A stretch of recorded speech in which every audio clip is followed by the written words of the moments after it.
Durante mis años de ministerio, escuchando confesiones y mentoreando a creyentes, me topé con una realidad que me perturbó profundamente. Millones de fieles que asisten a nuestras iglesias, que se arrodillan para orar, que reciben los sacramentos, cometen pecados muy graves sin siquiera darse cuenta. Y lo peor es que nadie les ha explicado con honestidad qué son estos pecados, por qué son graves y cómo alejan sus almas de Dios. Hoy vengo a ser completamente transparente contigo, porque mereces conocer la verdad que la Iglesia debió proclamar hace mucho tiempo, porque tú, hijo mío, eres precioso. Tu alma es sagrada, y no puedo callarme mientras veo tantas almas perderse sin saber por qué. Permítanme comenzar con algo que podría impactarlos. Muchos de ustedes están cometiendo pecados mortales ahora mismo, pecados que matan la gracia de sus almas, que los separan de Dios, y ni siquiera saben que lo están haciendo.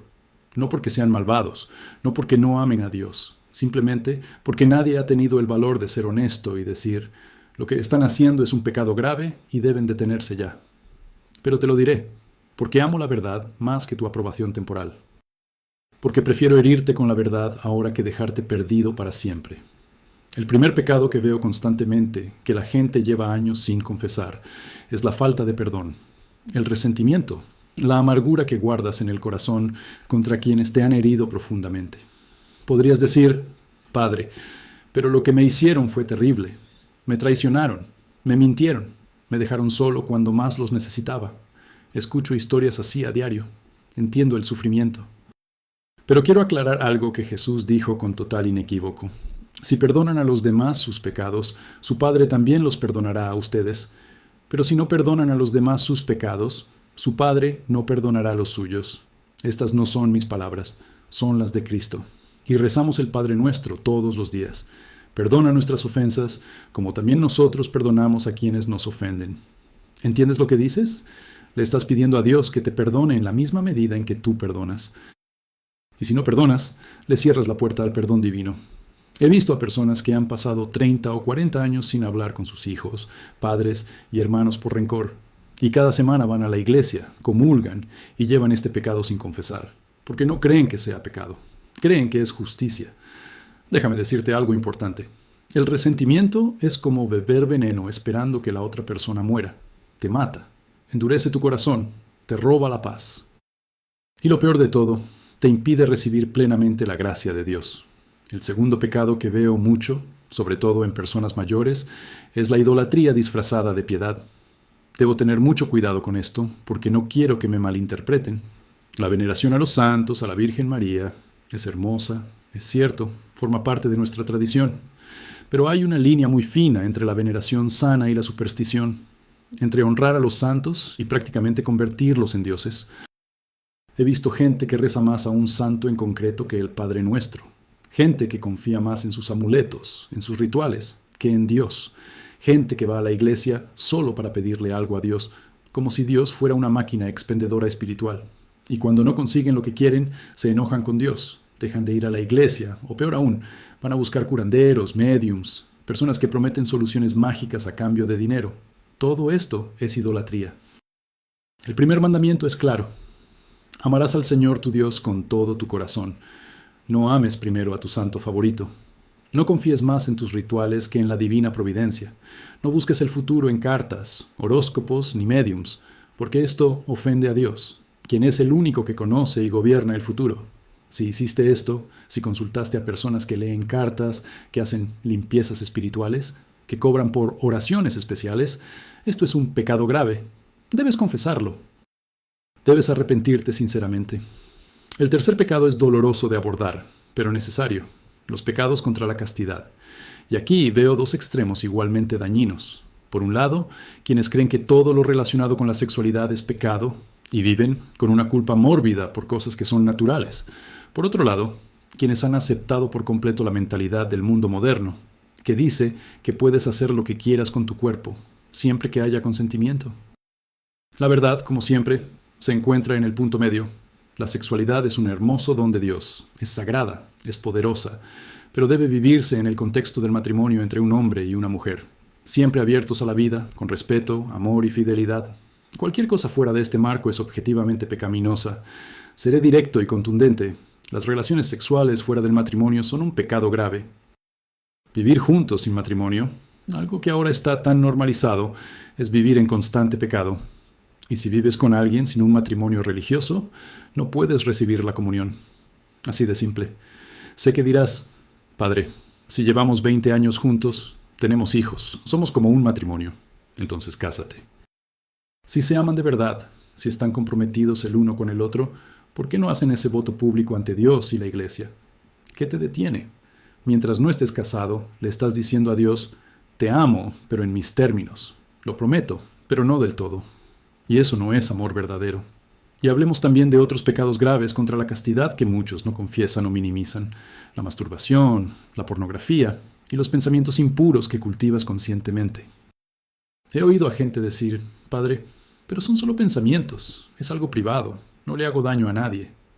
Déjame explicarte por qué esto es serio, porque degrada la sexualidad, que Dios creó como algo sagrado, porque entrenas tu mente para ver a las personas como objetos de placer en lugar de hijos de Dios dignos de respeto, porque crea dependencias que destruyen tu capacidad de amar de verdad, porque llena tu mente de inmundicia que luego contamina todas tus relaciones.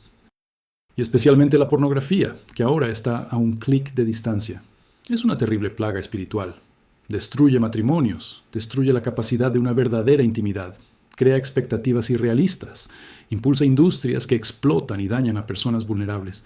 Si estás atrapado en esto, si es un hábito en tu vida, necesitas confesarlo, necesitas buscar ayuda, necesitas luchar contra esta adicción con todas tus fuerzas. Y mientras caigas en ella con regularidad, no podrás comulgar dignamente.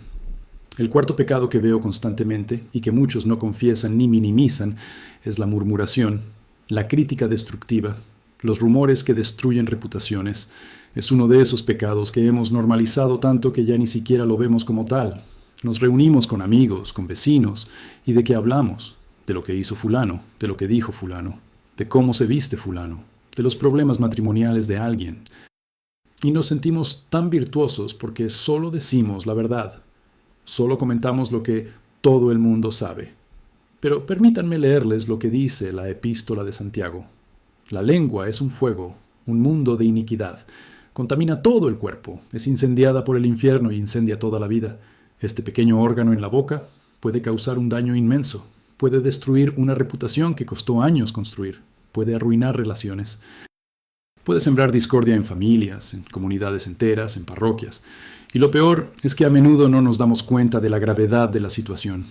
Compartimos ese detalle jugoso sobre alguien, difundimos el rumor que escuchamos, criticamos a esa persona a sus espaldas, sin pensar en el daño que le causamos, sin considerar que esta persona tiene dignidad, tiene su propia historia, tiene sus propias razones, tiene sus propias luchas internas que desconocemos. Y nos posicionamos como jueces, acusadores, verdugos, cuando Cristo fue claro: no juzguéis y no seréis juzgados. Debo hacer una distinción importante. No es lo mismo buscar consejos sinceros sobre una situación difícil o advertir a alguien sobre un peligro, que simplemente chismear, difundir información que no debe compartirse o criticar destructivamente a la gente. Cuando hables de alguien, pregúntate: ¿es cierto? ¿Es necesario decirlo? ¿Es beneficioso? ¿Ayuda a alguien o solo satisface mi deseo de hablar mal de los demás? Si no pasa estas pruebas, es mejor callar. Y si has caído en este pecado, si entiendes que tu lengua ha causado daño, hay algo más que debes hacer además de la confesión. Necesitas enmendar el daño. Si dijiste algo falso sobre alguien, debes corregirlo, aclarar la verdad y restaurar su reputación lo más posible. Si dijiste verdades que no debiste haber compartido, debes pedirle perdón a esa persona si corresponde, porque el daño del chisme no se borra solo con la confesión. Necesita ser reparado. El quinto pecado que muchos llevan es la falta de misericordia hacia los necesitados, la indiferencia ante el sufrimiento ajeno, el egoísmo que se acumula mientras otros carecen de lo básico. Y es un pecado que muchos ni siquiera consideran pecado. Piensan: mi dinero es mío, lo gané con mi trabajo. Hago con él lo que quiero. Si ayudo es porque soy generoso, pero si no ayudo, no peco. Pero permítanme leerles lo que dice Jesús en el Evangelio de Mateo cuando habla del juicio final. Apartaos de mí, malditos, al fuego eterno preparado para el diablo y sus ángeles, porque tuve hambre y no me disteis de comer. Tuve sed y no me disteis de beber. Fui forastero y no me acogisteis. Estuve desnudo y no me vestisteis. Estuve enfermo y en la cárcel y no me atendisteis. Y cuando le preguntaron cuándo lo habían visto en esas situaciones, Jesús respondió: en cuanto no lo hicieron con uno de estos mis hermanos más pequeños, tampoco conmigo lo hicieron. ¿Entiendes la gravedad de esto? Jesús dice que cuando ignoras a los necesitados, cuando pasas por alto el sufrimiento ajeno, cuando acaparas mientras otros carecen, lo estás rechazando. Este no es un pecado menor, es por lo que la gente será condenada en el juicio final, según las palabras del propio Cristo. Y no te pongas la excusa de que hay muchos oportunistas que no saben si realmente lo necesitan, que si se les da la oportunidad la aprovecharán. Dios no te pide que seas ingenuo, pero sí te pide que seas misericordioso. Dios no te pide que resuelvas todos los problemas del mundo, pero sí te pide que hagas lo que esté a tu alcance con lo que tienes. Y si tienes más de lo necesario, mientras hay gente que carece de lo básico, tienes una obligación moral. Si gastas fortunas en lujos innecesarios, vanidad y caprichos, sin dar nada o casi nada a los pobres, estás pecando. Si ves a alguien en tu comunidad con verdadera necesidad y puedes ayudar, pero no lo haces por egoísmo o indiferencia, estás pecando. Si acumulas y acumulas pensando solo en tu propia seguridad, sin pensar en los demás, estás pecando. No hablo de comunismo. No digo que debas regalar todo lo que tienes. Hablo de justicia fundamental, de compasión cristiana elemental, de un corazón sensible al sufrimiento ajeno y de acciones coherentes con esa sensibilidad, con generosidad y compasión. El sexto pecado que muchos cometen es la mentira. Mentiras especialmente graves que causan daño real. Aquí también hay confusión. Algunas personas creen que cualquier mentira, por pequeña que sea, es pecado mortal. Otras creen que está bien mentir si nadie se entera, o si es por una buena razón. La verdad es esta. Mentir siempre es objetivamente incorrecto porque va en contra de la naturaleza humana, creada para vivir en la verdad. Pero no toda mentira es pecado mortal. Una pequeña mentira para evitar herir los sentimientos de alguien, aunque no sea ideal, no es un pecado grave. Pero las mentiras que causan daño grave, las mentiras que destruyen la confianza en relaciones importantes, las mentiras que hieren a otros, las mentiras sobre asuntos importantes como en tribunales, contratos o promesas sagradas, sí lo son. Y déjenme hablar de un tipo específico de mentira que es la más grave: mentir durante una confesión. Si te confiesas y ocultas pecados graves por vergüenza, si mientes al sacerdote, si haces una confesión incompleta a propósito, no solo no obtienes el perdón de los pecados que ocultaste, sino que cometes otro pecado gravísimo, el sacrilegio. Y si después de esta confesión deshonesta vas a comulgar, cometes otro sacrilegio más. Conozco personas que han hecho confesiones incompletas durante años, ocultando siempre ese pecado que les avergüenza confesar, y luego comulgan en ese estado. Y el peso de eso en su conciencia, el daño espiritual que se causan, es terrible. Si se encuentra en esta situación, si en algún momento hizo una confesión incompleta, ocultando intencionalmente pecados graves, necesita hacer lo que se llama una confesión general. Una confesión general es cuando revisa toda su vida, especialmente desde su última buena confesión, y confiesa absolutamente todo lo que recuerda que fue un pecado grave, y le explica al sacerdote: Padre, necesito hacer una confesión general porque en el pasado oculté pecados por vergüenza y comulgué en esas condiciones. Y créeme, el sacerdote no te juzgará. Al contrario, se alegrará de que finalmente hayas tenido el valor de poner orden en tu vida, de empezar de cero. El séptimo pecado que quiero abordar, grave pero poco confesado, es el desprecio por lo sagrado, en especial el desprecio por la Eucaristía. Esto incluye varias cosas: recibir la comunión sin devoción, sin fe, simplemente por costumbre o para complacer a los demás; recibir la comunión sabiendo que se está en pecado mortal y sabiendo que no se debe; recibir la hostia consagrada y tratarla sin respeto, dejarla caer sin cuidado, sacarla de la iglesia, o cosas aún peores que ni siquiera quiero mencionar. También incluyo aquí el pecado de faltar a misa los domingos y días de precepto sin motivo justificado. Y sé que muchos piensan: si no voy a misa, nadie sufre. Es mi decisión personal. Pero permítanme explicarles por qué esto es tan serio. El domingo es el día del Señor, el día en que celebramos la resurrección de Cristo. Y Dios nos manda que en este día nos dediquemos especialmente a Él, que nos reunamos como comunidad de creyentes para celebrar la Eucaristía. Es el tercer mandamiento. Guardarás las fiestas santas. Cuando no vas a misa el domingo sin una razón seria, le estás diciendo a Dios: no eres una prioridad en mi vida. Tengo cosas más importantes que hacer. No me importa lo suficiente estar junto a mi comunidad de fe. Y eso es grave. Ahora bien, si usted no puede ir porque está enfermo, porque necesita cuidar a alguien que está enfermo, porque está trabajando en algo esencial, porque no tiene la capacidad física para ir a la iglesia, esas son razones serias y no hay ningún pecado involucrado. Pero si no vas por pereza, porque prefieres dormir, porque tienes otras cosas que hacer que no son realmente necesarias, entonces es un pecado grave. También incluyo aquí el pecado de recibir la comunión en la mano sin la debida devoción. Sé que es un tema polémico. Sé que la iglesia permite la comunión en la mano si se hace con devoción, pero déjame decirte lo que he visto. Gente que la toma como si fuera una galleta, que la mira sin respeto, que a veces la deja caer sin dudarlo, y eso es horrible porque no es una galleta, es el cuerpo de Cristo. Es Dios mismo haciéndose presente bajo la apariencia de pan. Si van a recibir la comunión en la mano, háganlo con mucho cuidado, con las manos limpias, con devoción. Asegúrense de que ninguna partícula caiga al suelo, porque cada partícula de lo consagrado es Cristo entero. Personalmente, siempre recomiendo recibir la comunión en la lengua porque es la forma más segura de evitar cualquier falta de respeto. Pero si recibes la comunión en la mano, hazlo con sumo cuidado y respeto.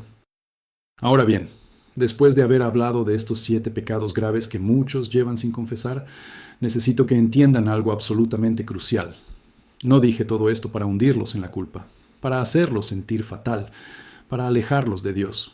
Al contrario, hablé porque los amo, porque quiero que experimenten la libertad que proviene de una confesión sincera, porque quiero que se acerquen a la comunión dignamente y experimenten la plenitud del encuentro con Cristo.